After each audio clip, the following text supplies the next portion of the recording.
The way I look at Dota is that every team has a win condition. It's either one hero or like one concept, and every player on the team needs to build and play in order to make that happen. Banana slam jam. Hey guys, I want to talk about this game I just lost. By no means did I play perfectly or anything, but I do want to talk about how I felt about the game. If you guys like this kind of video, please like comment in the comment section, as well as like give it a thumbs up, because I really don't know if you guys like videos other than seeing how many views they get. So I'd appreciate it if you guys did that, if you do appreciate this content. But okay, so I look at our two drafts. I always try to identify the win condition for each team. The way I look at Dota is that every team has a win condition. It's either one hero or like one concept, and every player on the team needs to build and play in order to make that happen. So not only do you have to consider your own win condition, but you have to also consider the opponent's. So there's a lot of factors that go into this. It's not exactly an easy concept to talk about and like explain. So I look at our team, and I think it's pretty straightforward. We have an Arc Warden. Arc Warden is a hero that is a win condition. Heroes that are examples of win conditions are Arc Warden, Alchemist, Terrorblade, Anti-Mage, Spectre.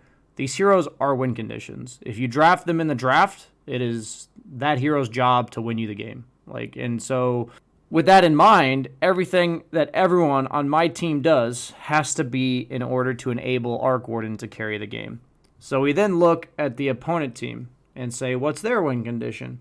Well, pretty clearly it's PL, right? But also, late game, they do have this Zeus hero, who is very scary as the game goes on, the magic damage, all that kind of stuff. But the way I look at it is Arc Warden doesn't scale all that well against PL.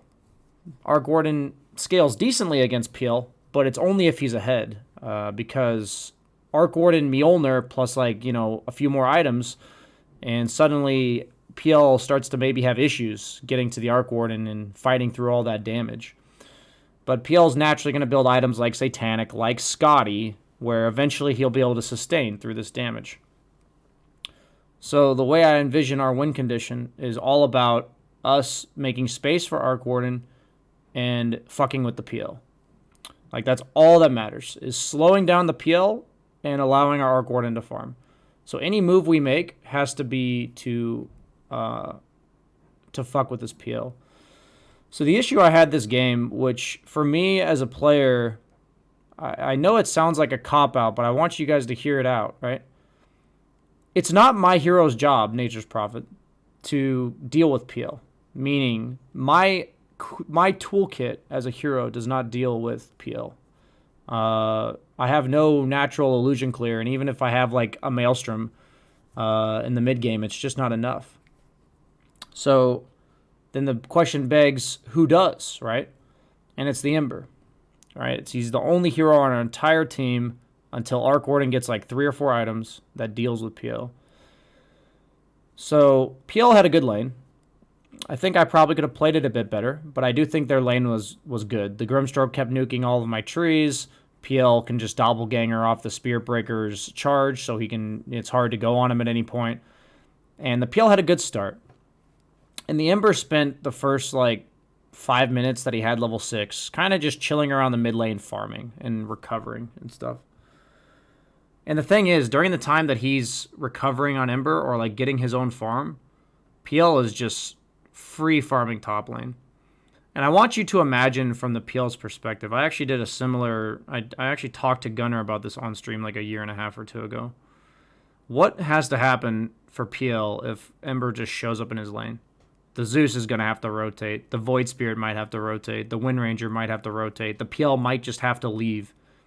Either way, if the Ember just shows up in the PL's lane with Flame Guard on, the PL can't actually fight him. We're talking 6 minutes into the game, 7 minutes into the game. But what ends up happening is, because the only hero on our team that's capable of making moves, if you were to watch this game, we end up doing nothing from the 6 minute mark to the 11 or 12 minute mark. And during that time, PL is level 11, almost has a full defusal at 11 and a half minutes. And then we start trying to take fights. And at that point, even though the PL is still quote-unquote killable, his timings are just so much faster than anyone else on our team. And I said it's Ember's job to fuck with the PL. But honestly, late game, is it Ember's job to deal with the PL? No, we already talked about like the way this game's going to go. Arc Warden is going to eventually be the one that deals with PL. What does he build on Ember? He builds first item Maelstrom. That doesn't actually deal with PL in the mid game. If you really think about it, the way Ember would want to deal with PL here is to buy drums and a BKB and just run at this fuck. Like, through all of his heroes, if he just eliminates PL in fights, he's done his job for the rest of his team. He just needs to make it so PL can't run into fights killing people. If he just does drums and just runs around the map, fucking with the PL, and then buys BKB and goes on top of the PL in every single fight, the PL is actually going to be useless in fights for a very long time. So I look at this and I say, this guy built to counter PL in a 1-to-1 matchup. He's like, oh, it's my job. You know, there's a PL on the opponent team. I'll buy Maelstrom. And then they have all these heroes, and he's like, worry about his own farm. So instead of going for BKB, he goes for a Yules, which in the grand scheme of the game, what does this Yules do? Like, actually ask yourself, isn't it just a defensive item that is the same as BKB, except he can't lock onto targets because they can still force him to Yules himself, and then the target gets away? This is literally a greedier version of a BKB, and ends up having to go BKB anyway. So these are the type of examples that I use because you look at this guy's K to D, and it may be like, wow, BSJ, like, what the fuck, bro? You know, you're flaming the guy that's 5-0-3 at 20 minutes. But this is like a perfect example of how, in my opinion, selfish players think they're doing a good job, and they're just not. Like, I straight up think if this guy messed with PL, this game would have been way easier. If you watch my gameplay for the first 15 minutes of the game, I'm cowering on the map because I can't do anything to PL and trying to make moves anywhere else that we can. But at the end of the day, the PL is absolutely free farming. And then once we booted PL out of top lane, eventually, it was like 12 minutes in, the PL ended up going mid and pushing the tower. And the Ember, who should be the one dealing with PL and defending the tower, didn't go mid. We tried to send like 2 or 3 heroes mid, and eventually the PL just took the tower after like 30 seconds or a minute of just poking at it. Because none of the rest of our heroes actually deal with PL. So this guy's entire way of playing makes him look good. Like, it makes his K to D, his GPM, the scores are high. But he isn't the one that's going to carry the game. It doesn't fucking matter what his score is. Everything he does needs to enable the rest of his team to enable the Arc Warden. Because the Arc Warden's the one who's going to carry. And this is what his K to D looks like, right? By no means do I think I played perfectly. And I definitely could have done things better. But I don't really understand how... Or it's not that I don't understand. People need to shift their mindset to the team aspect of Dota. This is the kind of stuff I'm going to attempt to teach at the higher levels in NA, because this is the exact mentality that I complain about all the time. It happens a lot, where the rest of your team suffers because you, as the strongest hero on your team, the one that's supposed to make shit happen, is not making shit happen, and you're playing passively. So I would encourage anyone...